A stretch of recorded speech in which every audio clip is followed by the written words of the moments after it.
Friends, welcome to commerce मेरी जान। Student, इस वीडियो में हम डिस्कस करेंगे हमारा test number 1 on negotiable instrument. I hope आपने नेगोशिएबल इंस्ट्रूमेंट की सभी क्लासेज देख ली है, नोट्स की रीडिंग लगा ली है और सभी कॉन्सेप्ट को अच्छे से समझ लिया है। उसके बाद आपने टेस्ट भी अटेम्प्ट कर लिए हैं, उसके बाद ये एक्सप्लेनेशन वीडियो आप देख रहे हैं। तो इस टेस्ट के अंदर टोटल 50 MCQs है। सभी MCQs हम इसी क्लास में डिस्कस करने वाले हैं। तो देखिए, एग्जाम में आया हुआ क्वेश्चन है ये, नेगोशिएबल इंस्ट्रूमेंट एक्ट इंट्रोड्यूस कब इंट्रोड्यूस हुआ था। अब इस क्वेश्चन में प्रॉब्लम ये है कि इंग्लिश में तो लिखा हुआ है इंट्रोड्यूस और हिंदी में लिखा हुआ है लागू किया गया था। तो RPSC ने ये क्वेश्चन पूछा था और इस क्वेश्चन को डिलीट कर दिया गया था RPSC के द्वारा, क्योंकि अगर इंट्रोड्यूस पूछें तो हम 1881 के करेंगे और अगर पूछे लागू कब हुआ था तो 1882 में लागू हुआ था, क्योंकि आपको पता है 1 मार्च 1882 से एप्लीकेबल हुआ था। वैसे अगर हम इंग्लिश वाले को सही माने तो सेकंड पर टिक कर सकते हैं और मैंने आपको बताया ये क्वेश्चन गलत था। सेकंड क्वेश्चन है, negotiable instrument act include cheque, bill of exchange and. तो आपको पता है नेगोशिएबल इंस्ट्रूमेंट एक्ट में 3 चीज़ें आती हैं, 3 चीज़ों पर हमारा एक्ट एप्लीकेबल होता है, चेक, बिल ऑफ एक्सचेंज और प्रोमिसरी नोट। कहाँ डिफाइंड है? सेक्शन 13 में डिफाइन है। Question number 3, the payment of negotiable instrument becomes due. Negotiable instrument का पेमेंट कब ड्यू होता है? मैच्योरिटी पर, मैच्योरिटी से पहले, मैच्योरिटी के बाद, on 3rd day of maturity. कम से कम 40-50% स्टूडेंट इस क्वेश्चन का आंसर डी करके आ जाएंगे। डी नहीं आएगा, ए इस क्वेश्चन का आंसर आएगा। शुरुआत वाले सभी क्वेश्चन एग्जाम में आए हुए क्वेश्चन है, सेकंड क्वेश्चन भी, थर्ड क्वेश्चन भी, शुरुआत के सभी क्वेश्चन। तो आंसर 1 आएगा। 3 दिन जोड़ने के बाद में जो डेट आती है उसे मैच्योरिटी डेट कहा जाता है। Question number 4, the negotiable instrument act is applicable to. कहाँ पर एप्लीकेबल होता है? पूरे इंडिया में, whole of the India except JNK, whole of the India except Sikkim, whole of the India except newly carved out states after 2000। तो ए हमारा correct answer हो जाएगा। जरूर से याद रखें कि हमारा एक्ट पूरे इंडिया में एप्लीकेबल होता है। क्वेश्चन नंबर 5, एक्ट कब से एप्लीकेबल हुआ? तो हमारा एक्ट एप्लीकेबल हुआ था 1 मार्च 1882 से। इंपॉर्टेंट है, ऐसे क्वेश्चन एग्जाम में पूछे जाते हैं। Question number 6, the term negotiable instrument is defined under section. कौन से सेक्शन में डिफाइन है? अभी थोड़ी देर पहले आपको बताया था, सेक्शन 13। क्वेश्चन नंबर 7 की बात करते हैं, द अंडरटेकिंग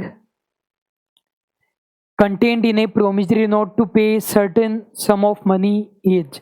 जो प्रोमिसरी नोट के अंदर अंडरटेकिंग होती है सर्टेन सम ऑफ मनी को पे करने की, वो कैसी होती है? कंडीशनल होती है, अनकंडीशनल होती है, डिपेंड करता है, none of the above. Unconditional हमारा आंसर आ जाएगा। अगर बिल ऑफ एक्सचेंज है तो अनकंडीशनल ऑर्डर होना चाहिए और प्रोमिसरी नोट है तो अनकंडीशनल अंडरटेकिंग या प्रोमिस होना चाहिए। Question number 8, which of these is not a negotiable instrument as per negotiable instrument act? Bill of exchange, delivery note, bearer cheque, share certificate. तो देखिए, वैसे तो negotiable instrument bill of exchange है और bearer cheque है, न तो delivery note है न शेयर सर्टिफिकेट है। फिर भी इन 4 में से हमें एक को टिक करना है तो हम शेयर सर्टिफिकेट को टिक करेंगे। क्यों? क्योंकि जो डिलीवरी नोट होता है वो नेगोशिएबल भी होता है और एक इंस्ट्रूमेंट भी होता है। इंस्ट्रूमेंट का मतलब कोई भी डॉक्यूमेंट जो राइट क्रिएट करता है, तो ये एक डॉक्यूमेंट है, इंस्ट्रूमेंट है और ट्रांसफरेबल होता है, जबकि शेयर सर्टिफिकेट ट्रांसफरेबल नहीं होता, नेगोशिएबल नहीं होता। इसलिए हम लिटरल मीनिंग के अकॉर्डिंग डी करेक्ट आंसर कर रहे हैं। Question number 9, an instrument incomplete in one way और अदर। एक ऐसा इंस्ट्रूमेंट जो इनकम्प्लीट होता है उसे क्या कहेंगे? उसे इनकोएट इंस्ट्रूमेंट कहा जाता है, इनकम्प्लीट इंस्ट्रूमेंट कहा जाता है। Question number 10, A bill of exchange contains an. Bill of exchange में क्या होता है? अनकंडीशनल प्रोमिस होता है, अनकंडीशनल ऑर्डर होता है, कंडीशनल अंडरटेकिंग होती है, कंडीशनल ऑर्डर होता है। तो बी हमारा करेक्ट आंसर हो जाएगा। अनकंडीशनल ऑर्डर होता है बिल ऑफ एक्सचेंज में, प्रोमिसरी नोट में अनकंडीशनल प्रोमिस होता है। चेक क्या होता है? एक बिल ऑफ एक्सचेंज होता है, प्रोमिस होता है, दोनों होता है, कुछ नहीं होता। चेक भी एक बिल ऑफ एक्सचेंज ही होता है। बिल ऑफ एक्सचेंज किसी पर भी ड्रॉ किया जा सकता है, जबकि चेक हमेशा बैंकर पर ड्रॉ होता है। Question number 12, a corporation may be a party to a negotiable instrument. Corporation का मतलब कंपनी मान लीजिए, वैसे कॉरपोरेशन कंपनी से ज़्यादा ब्रॉड होता है। कॉरपोरेशन में सभी आर्टिफिशियल, सभी बॉडी कॉरपोरेट्स आते हैं। तो ये बोल रहे हैं कि एक कंपनी नेगोशिएबल इंस्ट्रूमेंट की पार्टी कब हो सकती है? जब आर्टिकल से ऑथराइज्ड हो, बीओडी की स्पेशल परमिशन ली जाए, शेयर होल्डर का स्पेशल रिजोल्यूशन पास किया जाए, किसी भी प्रकार का कोई प्रतिबंध नहीं है।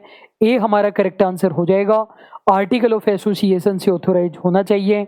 आपको पता है एमओए में तो फिक्स 6 चीज़ें होती है: name close, liability close, objective close, situation close, association close, और कौन सा रह गया?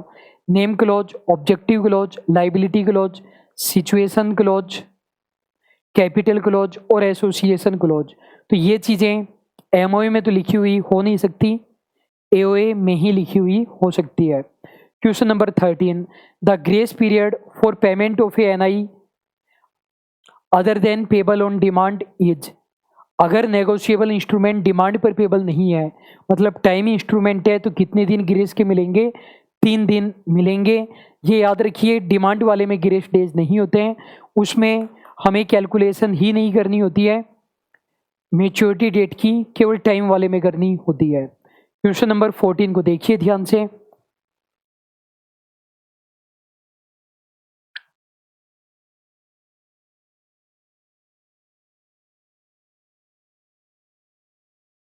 क्या कहते हैं?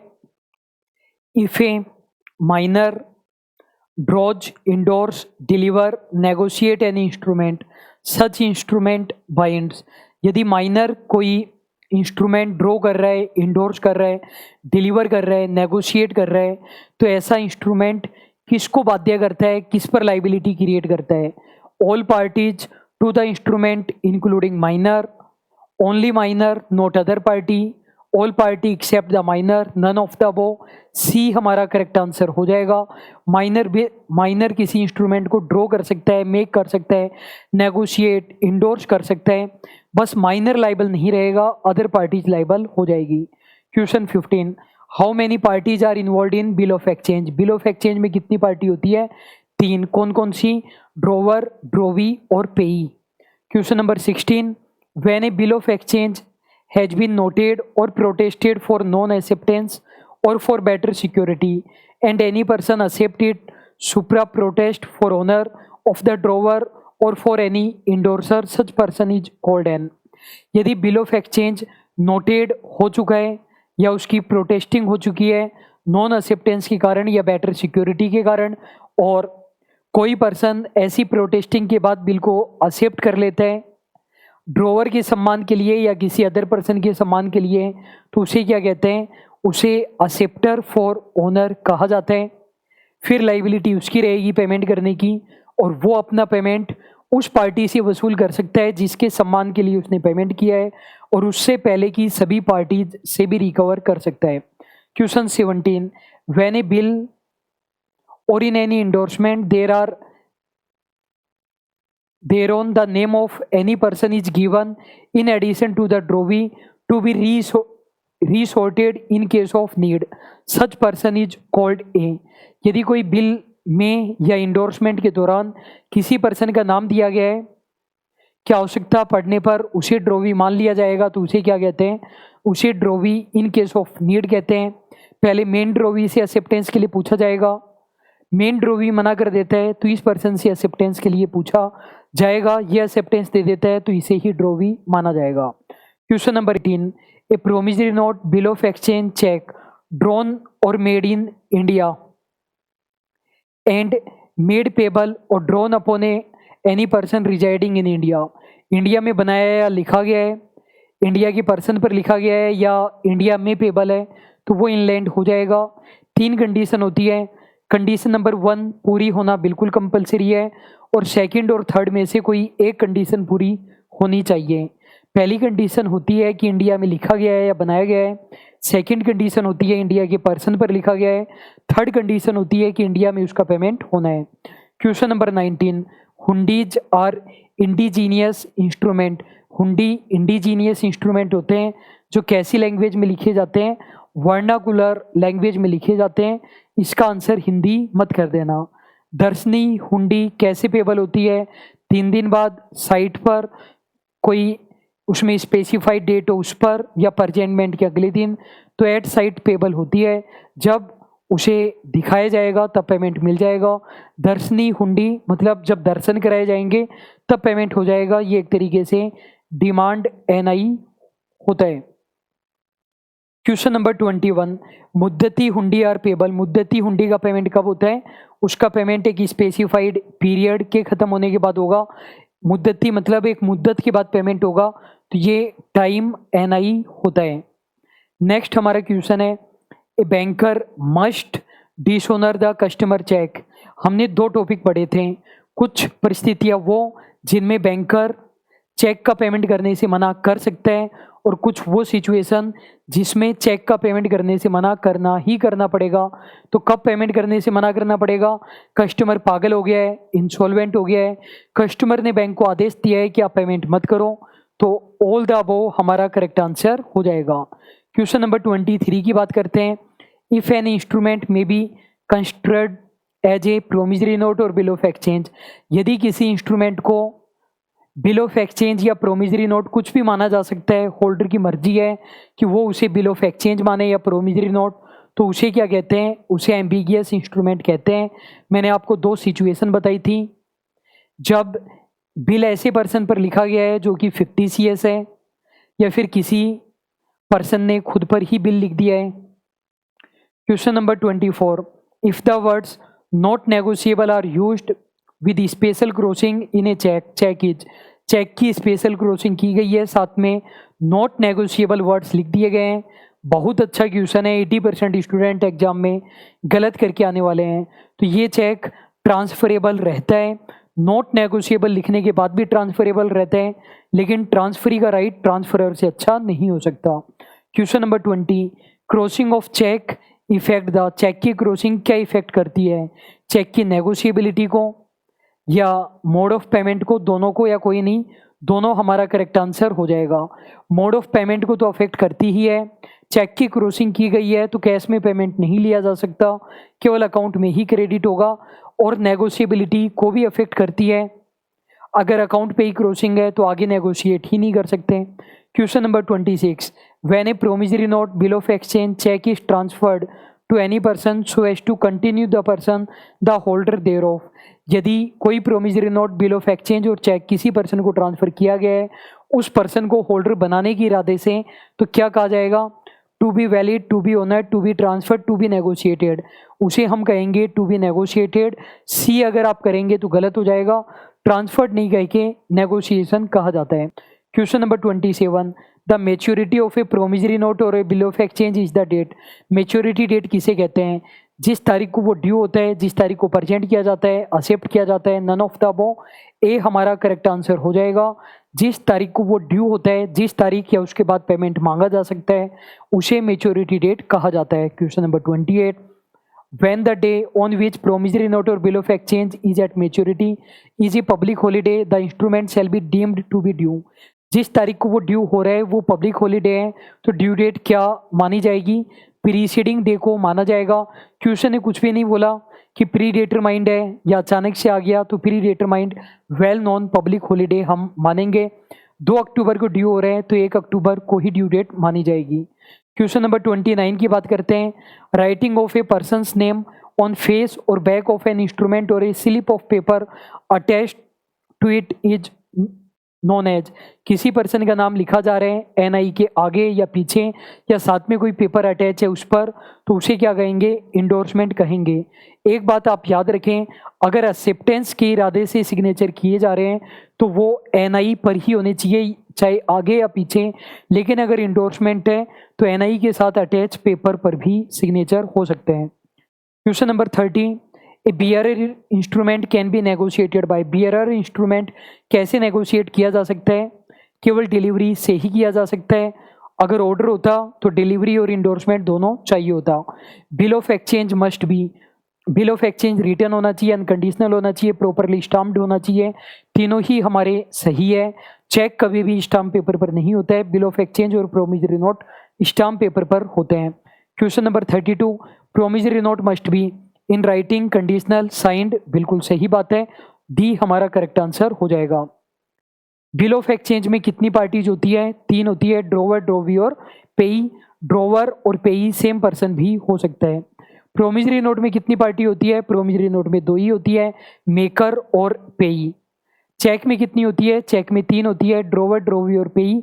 चेक के केस में ड्रोवी हमेशा ही बैंक होता है। Question number 36, A bill of exchange does not require. Bill of exchange में क्या नहीं चाहिए? क्रॉसिंग चाहिए क्या? नहीं चाहिए। एक्सेप्टेंस पड़ सकती है ज़रूरत, अगर वो पेबल है, पेबल आफ्टर साइट या पेबल आफ्टर प्रेजेंटमेंट है तो बी हमारा करेक्ट आंसर हो जाएगा। सॉरी, ये पूछा था क्या नहीं चाहिए, तो ए हमारा करेक्ट आंसर हो जाएगा। क्वेश्चन नंबर 37 की बात करते हैं। When any instrument is drawn conditionally or for a special purpose as a collateral security and not for the purpose of transferring property. यदि किसी नेगोशिएबल इंस्ट्रूमेंट को इसलिए नहीं लिखा गया है कि उसकी प्रॉपर्टी अदर पर्सन को दिया जाए, बल्कि कोलेटरल सिक्योरिटी के रूप में दिया गया है कि आप मेरे 10,000 रुपये मांगते हो तो मैंने आपको एक NI दिया है, मैं आपको कहता हूं कि नेगोशिएबल इंस्ट्रूमेंट को काम में मत लेना, मैं आपको पेमेंट कर दूंगा, पेमेंट नहीं करता हूं तो NI को काम में लेना, तो ऐसे NI को क्या कहते हैं? एस्क्रो कहा जाता है। Question 38, when a cheque is payable across the counter. Cheque का पेमेंट केवल बैंक के काउंटर पर होगा, अकाउंट में क्रेडिट नहीं किए जा रहे हैं पैसे, तो उसे ओपन चेक कहा जाता है। OTC चेक कुछ भी नहीं होता है। क्रॉस चेक आपको पता ही है, रेस्ट्रिक्टेड चेक भी कुछ नहीं होता है, रेस्ट्रिक्टेड क्रॉस चेक हो सकता है। 39, grace days are allowed for payment of cheque. Cheque के केस में कितने ग्रेस डेज मिलेंगे? नील। चेक के केस में बिल्कुल भी नहीं मिलते हैं, क्योंकि चेक डिमांड इंस्ट्रूमेंट होता है। डिमांड इंस्ट्रूमेंट में कोई भी ग्रेस डेज नहीं होते हैं। एग्जाम में क्वेश्चन आया तो अधिकतर स्टूडेंट 3 डेज कर देंगे। Question 40, a cheque is always payable on. Cheque कैसे पेबल होता है? जो डेट लिखी होती है उस पर, डिमांड पर, 3 डेज आफ्टर प्रेजेंटमेंट, 24 घंटे। भी हमारा करेक्ट आंसर हो जाएगा। चेक में कोई भी टाइम नहीं हो सकता, चेक डिमांड NI होता है। Which of the following is not applicable to NI। NI पर क्या एप्लीकेबल नहीं होता है? रिटर्न में होना चाहिए, ट्रांसफरेबल होना चाहिए, रजिस्टर्ड होना चाहिए, साइंड होना चाहिए। रजिस्टर्ड होना जरूरी नहीं होता है, इसलिए सी हमारा करेक्ट आंसर हो जाएगा। Question number 42, mister A sign the instrument in the following manner, state the instrument which can not be considered as promissory note. Mister A ने कोई इंस्ट्रूमेंट बनाया है, बताना है कि इसमें से कौन सा प्रोमिसरी नोट नहीं है। मतलब इन 4 में से 3 प्रोमिसरी नोट है और 1 प्रोमिसरी नोट नहीं है। I promise to pay B और ऑर्डर ₹500। मैं बी या उसके आदेश पर 500 रुपये देने का वचन देता हूँ, तो ये तो हमारा प्रोमिसरी नोट है। I acknowledge myself to be indebted to B ₹1000 to be paid on demand for value received. मैं स्वयं को बी का 1000 रुपये से ऋणी मानता हूँ और डिमांड पर पेमेंट कर दूंगा प्रतिफल के लिए, तो ये भी हमारा प्रोमिसरी नोट है। I promise to pay B ₹10,000 after 3 month. मैं बी को 3 महीने बाद 10,000 रुपये देने का वचन देता हूँ, ये भी हमारा प्रोमिसरी नोट है। I promise to pay B ₹500 7 days after my marriage with C. C के साथ मेरी शादी होने के 7 दिन बाद में मैं बी को 500 रुपये दूंगा। ये प्रोमिसरी नोट नहीं है, क्योंकि ये कंडीशनल है। न बिल ऑफ एक्सचेंज कंडीशनल हो सकता है, न प्रोमिसरी नोट कंडीशनल हो सकता है, लेकिन बिल ऑफ एक्सचेंज एक्सेप्ट किया जा सकता है कंडीशनली, और बिल ऑफ एक्सचेंज और प्रोमिसरी नोट इंडोर्स किए जा सकते हैं conditionally. Question 43, a promissory note drawn jointly by X and Y.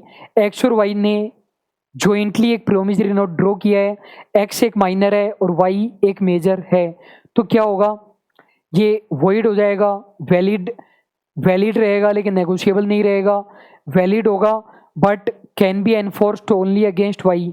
केवल वाई के खिलाफ ही एनफोर्स किया जा सकता है। नन ऑफ द अबव 3 हमारा करेक्ट आंसर हो जाएगा। माइनर अगर NI की पार्टी है तो कोई दिक्कत नहीं है, बस माइनर लाइबल नहीं रहेगा, तो एक्स माइनर है, ये लाइबल नहीं होगा, वाई लाइबल रहेगा। क्वेश्चन 44 की बात करते हैं। A negotiable instrument that is payable to order can be transferred by, यदि ऑर्डर एनआई है तो कैसे ट्रांसफर किया जा सकता है? सिंपल डिलीवरी से इंडोर्समेंट प्लस डिलीवरी से इंडोर्समेंट रजिस्टर्ड पोस्ट, सेकंड हमारा करेक्ट आंसर हो जाएगा। याद रखिएगा केवल इंडोर्समेंट से काम नहीं चलेगा, साथ में डिलीवरी भी करनी जरूरी होती है। Question 45 in legal terms person who take the instrument bona fide for value before it is overdue good faith, कोई पर्सन जो इंस्ट्रूमेंट बोनाफाइड तरीके से ले रहा है, कंसिडरेशन के लिए ले रहा है, ड्यू डेट होने से पहले ले रहा है, गुड फेथ के लिए ले रहा है, तो उसे क्या कहते हैं? उसे एचडीसी कहते हैं। मैंने आपको बताया था होल्डर कितनी कंडीशन पूरी करता है? 2, होल्डर फॉर वैल्यू कितनी कंडीशन पूरी करता है? 3, और एचडीसी कितनी कंडीशन पूरी करता है? 5। Question 46 negotiable instrument drawn in the favour of A minor, एक माइनर के फेवर में एनआई ड्रॉ किया जा रहा है, माइनर के फेवर में है, कोई दिक्कत ही नहीं है किसी प्रकार की। 47 P obtain cheque drawn by M by way of gift, कहने का मतलब एम ने पी को एक चेक दिया है गिफ्ट में, तो यहाँ पर पी को क्या माना जाएगा? एचडीसी माना जाएगा, holder for value, holder, none of the above. आपको पता है एचडीसी को 5 कंडीशन पूरी करनी पड़ती है, क्या क्या? उसके पास एनआई का पोजीशन होना चाहिए और अपने पोजीशन में रखने का राइट होना चाहिए, पेमेंट लेने का राइट होना चाहिए, कंसिडरेशन के लिए उसने एक्वायर किया है, ड्यू डेट से पहले लेना चाहिए और बोनाफाइड तरीके से लेना चाहिए। जो होल्डर है वो 2 कंडीशन पूरी करता है, होल्डर फॉर वैल्यू शुरुआत की 3 और एचडीसी 5। तो ये वाला जो पर्सन है ये एचडीसी तो नहीं हो सकता है क्योंकि कंसिडरेशन ही नहीं है, होल्डर फॉर वैल्यू भी नहीं हो सकता, होल्डर हो सकता है क्या? होल्डर बिल्कुल हो सकता है। अगर पेमेंट मिल जाता है बैंक से तो अच्छी बात, नहीं मिलता तो केस नहीं कर पाएगा। Question 48 an instrument which contain promise to is a valid promissory note, कब होगा वैलिड प्रोमिसरी नोट? जब promise to pay rupees 10 lakh है, ये बात सही है, प्रोमिसरी नोट बन जाएगा। Deliver certain goods pay rupees 10 lakh and deliver certain goods both A and C. देखिए प्रोमिसरी नोट और बिल ऑफ एक्सचेंज दोनों में केवल और केवल मनी के पेमेंट का ऑर्डर या प्रोमिस होना चाहिए, मनी के अलावा और कुछ भी नहीं होना चाहिए, इसलिए ए हमारा करेक्ट आंसर हो जाएगा। Question number 49 in case of accepted bill, bill को एक्सेप्ट कर लिया गया तो ड्रॉवर की लाइबिलिटी कैसी होगी? सेकेंडरी और कंडीशनल हो जाएगी। एक्स ने वाई पर बिल लिखा था, वाई ने एक्सेप्ट करके एक्स को रिटर्न कर दिया, एक्स ने ए को दिया, ए ने दिया बी को, बी पहले पैसे किससे मांगेगा? वाई से। वाई की लाइबिलिटी प्राइमरी और अनकंडीशनल है, वाई पैसे नहीं देता है तो बी एक्स पर भी केस कर सकता है, ए पर भी केस कर सकता है, एक्स और ए की लाइबिलिटी कंडीशनल और सेकेंडरी होती है। लास्ट क्वेश्चन है हमारा until A bill his accepted liability of drawer, अगर बिल एक्सेप्ट हो चुका तब तो ड्रॉवर की लाइबिलिटी सेकेंडरी और कंडीशनल होती है, बिल एक्सेप्ट नहीं हुआ तब तक उसकी लाइबिलिटी प्राइमरी और कंडीशनल होती है। एक्स ने वाई पर बिल लिखा, अभी तक एक्सेप्टेंस नहीं ली गई, ए ने ए को दिया, एक्स ने ए को दिया, ए ने बी को दिया, बी एक बार वाई से एक्सेप्टेंस के लिए पूछेगा वरना एक्स से पेमेंट ले लेगा। एक्स की लाइबिलिटी प्राइमरी तो है लेकिन वो कंडीशनल है। तो स्टूडेंट ये था हमारा टेस्ट नंबर 1, मिलते हैं टेस्ट नंबर 2 में। आप लोगों के लिए बहुत अच्छे क्वेश्चन हमने बनाए हैं और इसका इन सभी का हिंदी ट्रांसलेशन आप देख रहे हैं कि कितना बेहतरीन हिंदी ट्रांसलेशन किया गया है। तो इस मेहनत के लिए एक लाइक तो आप लोगों का ज़रूर बनता है, हमें भी मोटिवेशन की ज़रूरत है। मिलते हैं सेकंड टेस्ट के एक्सप्लेनेशन में, अभी के लिए बस इतना ही। Thank you so much.